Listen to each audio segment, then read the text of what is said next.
Bon, l'équipe, salut à tous, on se retrouve pour le petit débrief Paris Saint-Germain, Celtic Glasgow, le score final 7 buts à 1. Avant de commencer l'équipe, le petit débrief, je voulais féliciter et tirer mon chapeau à ces supporters du Celtic Glasgow qui ont fait le long déplacement, il y a je ne sais combien de kilomètres de chez eux jusqu'au Parc des Princes, des supporters qui se sont déplacés. C'est pas une centaine, hein, c'est pas 200.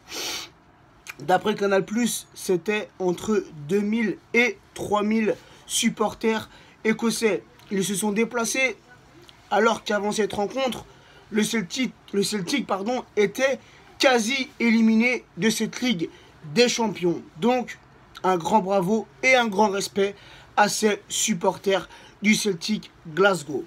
Donc, la compo d'Unai Emery pour ce match: Areola dans les cages, Kurzawa latéral gauche, Alves latéral droit, la charnière du grand classique, Marquinhos, Silva, le milieu de terrain, Rabiot en sentinelle, Draxler milieu gauche, Verratti milieu droit, et cette attaque de feu qui a rendu fou cette défense du Celtic: Cavani en numéro 9, Neymar à gauche, Mbappé à droite. Vous allez le voir, l'équipe avec les petites statistiques, un Paris Saint-Germain ultra dominateur. Certes, on a eu un peu de difficulté en début de match. Dès le coup d'envoi, le Celtic a mis la pression aux joueurs du Paris Saint-Germain. Dani Alves a fait une mauvaise relance. Ça donne un corner aux joueurs du Celtic, tiré assez rapidement, sûrement travaillé à l'entraînement. Moussa Dembélé, qui est un titi parisien, reprend cette frappe, un peu détournée par Cavani. Areola la touche, mais ne peut malheureusement rien faire. C'est un peu dommage, hein.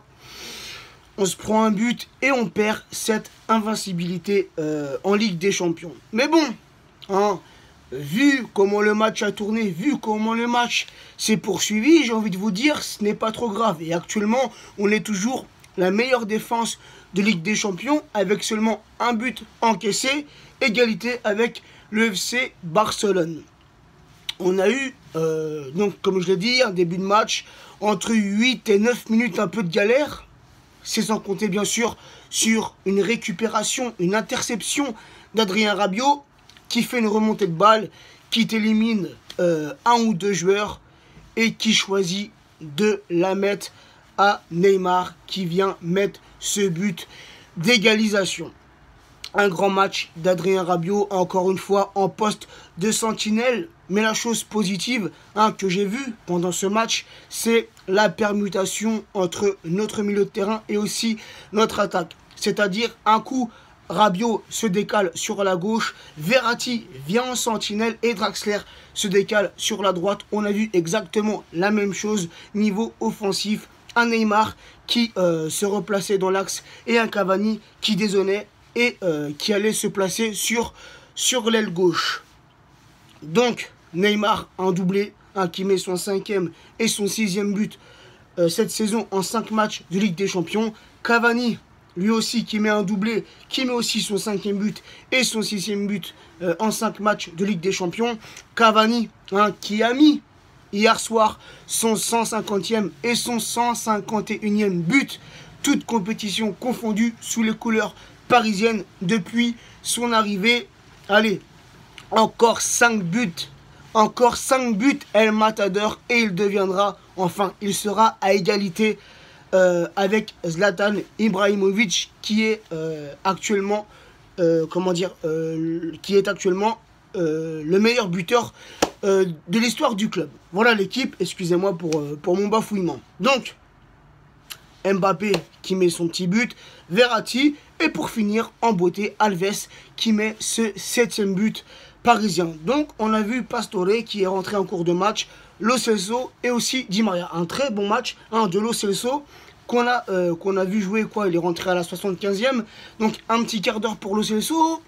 Voilà, Lo Celso qui commence à prendre ses marques dans cet effectif parisien. Donc, un nouveau record pour le Paris Saint-Germain, un record qui était précédemment détenu par Dortmund. C'est-à-dire Dortmund avait inscrit 21 buts en phase de poule de cette Ligue des Champions. Le Paris Saint-Germain a dépassé Dortmund.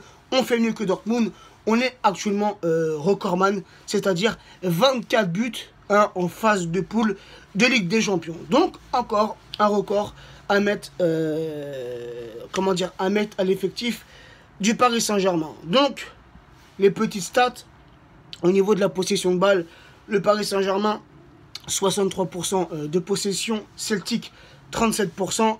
Au niveau des tirs, 24 tirs côté parisien, 7 tirs côté Celtic, 11 tirs cadrés côté parisien, dont 7 au fond des filets, un seul tir cadré de la part du Celtic, c'est celui qui finit au fond des filets.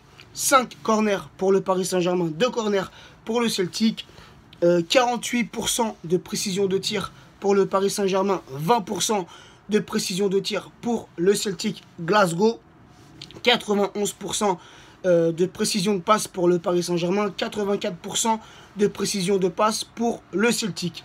Au niveau des passes réussies, le Paris Saint-Germain a réussi 647 passes sur 712 passes tentées et le Celtic 331 passes réussies sur 392 passes tentées, 12 centres côté parisien et 7 centres côté Celtic Glasgow. Mbappé qui, comme je vous l'ai dit, a mis son petit but. Alors Mbappé, depuis qu'il a commencé à jouer en Ligue des Champions, ça veut dire avec Monaco l'an passé et le Paris Saint-Germain, c'est 11 titularisations pour 9 buts. À seulement 18 ans, j'ai envie de vous dire que Mbappé, c'est époustouflant ce qu'il arrive à réaliser. Il a encore de la progression, il a encore du chemin pour devenir un très grand joueur. Et en tout cas, il est sur la bonne voie. Donc, évidemment, satisfait de ce match. Les 3 points, meilleure attaque, meilleure défense à égalité avec le FC Barcelone en ses phases de poule. On peut se déplacer à Munich avec l'esprit tranquille. J'espère un résultat positif. Et même, je suis en train de me demander, bon, s'il y a un match nul ou bien sûr s'il y a une victoire parisienne, on finira automatiquement premier. Mais j'ai envie de vous dire, si jamais on fait un faux pas et qu'on perd contre le Bayern, d'après les calculs que j'ai faits, vu que le Bayern sont à 3 points du Paris Saint-Germain, mais au niveau du goal average, on est devant. Donc même si on perd 1 ou 2-0 ou 2-1, bref, on foire le match contre Munich, au niveau des points, on reviendra à égalité. Mais au niveau du goal average et au niveau des buts encaissés, on est devant cette équipe de Bayern. Donc logiquement, l'équipe, on devrait, quoi qu'il arrive, finir premier, premier de ce groupe et filer tranquillou en 8e de finale de Ligue des Champions. Donc j'espère vraiment l'équipe qu'on va continuer sur cette lancée. On a été hier soir encore impressionnant et je peux vous dire que le FC Barcelone, le Real, le Chelsea nous regardent d'un autre œil depuis le début de cette saison en Ligue des Champions. Les gars, c'est tout simplement magnifique. Et on est, sans prétention, mais on est actuellement la meilleure équipe. Et ça, faut pas se voler la face, les gars. Des 5-0, des 3-0, des 4-0, et encore 5-0. Ce soir, on te met un 7-1. On a une attaque de folie. Et ça, les gars, il faut remercier Nasser pour tout ce qu'il a fait durant ce mercato. Déjà le recrutement d'Antero Henrique qui a tout débloqué. Henrique, Alves, ensuite Henrique il a fait venir Berchiche. Voilà, on se posait un peu des questions. Mais Berchiche, les gars, depuis le début de la saison, on est vraiment pas mal. Et voilà, après c'est quoi? C'est Neymar, la grande star, Mbappé, la future pépite. Donc, encore un grand merci à Nasser, un grand merci à Antero pour ce magnifique, les gars, ce magnifique mercato. Donc voilà l'équipe, on est confiant pour le reste de la compétition de cette Ligue des Champions. Et on est confiant avant dimanche. Dimanche, c'est, entre guillemets, le gros match de Ligue 1 contre Monaco. Voilà, Monaco qui s'est pris un petit 4-1 à domicile, ça fait un peu mal. Ils sont éliminés de la Ligue des Champions. Voilà, c'est pas le même Monaco que l'an passé. Je vais pas trop en dire. Je reviendrai sur ce match dans mon avant-match. Mais bon, voilà, on est en forme. On est solide. On a un groupe solide. Quoi qu'il puisse se dire dans les médias, nos joueurs s'entendent parfaitement sur et en dehors du terrain. Et ça, c'est une certitude. Voilà l'équipe. Sur ce, je vous souhaite une bonne journée. Moi, je file au taf. J'ai fait le débrief ce matin car je suis rentré un peu tard hier soir. Après, voilà, le temps de revisionner le match, il était super tard. Donc, j'ai fait ce petit débrief, vite fait. avant de filer au boulot, bonne journée à vous. Et à ceux qui ne travaillent pas, bonne journée aussi. Et on se retrouvera donc demain pour l'avant-match Monaco-Paris Saint-Germain. Allez, ciao l'équipe.